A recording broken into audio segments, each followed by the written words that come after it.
After Jesus had finished instructing his 12 disciples, he went on from there to teach and preach in the towns of Galilee. When John, who was in prison, heard about the deeds of the Messiah, he sent his disciples to ask him, "Are you the one who is to come, or should we expect someone else?" Jesus replied, "Go back and report to John what you hear and see. The blind receive sight, the lame walk, those who have leprosy are cleansed, the deaf hear, the dead are raised, and the good news is proclaimed to the poor. Blessed is anyone who does not stumble on account of me."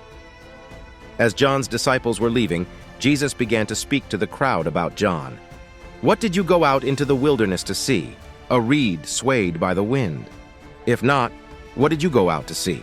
A man dressed in fine clothes? No, those who wear fine clothes are in kings' palaces. Then what did you go out to see? A prophet?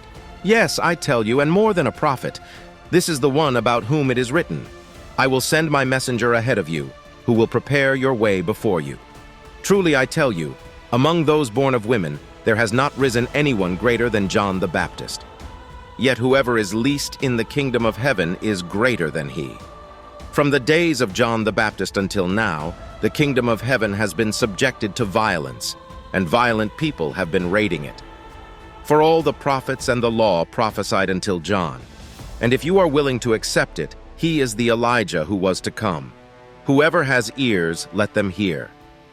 To what can I compare this generation? They are like children sitting in the marketplaces and calling out to others, 'We played the pipe for you, and you did not dance. We sang a dirge, and you did not mourn.' For John came neither eating nor drinking, and they say, 'He has a demon.'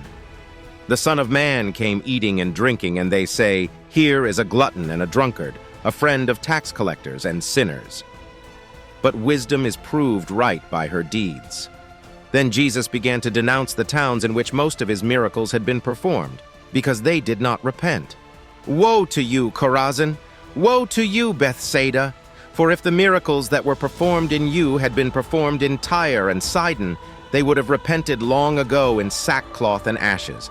But I tell you, it will be more bearable for Tyre and Sidon on the day of judgment than for you. And you, Capernaum, will you be lifted to the heavens? No, you will go down to Hades. For if the miracles that were performed in you had been performed in Sodom, it would have remained to this day.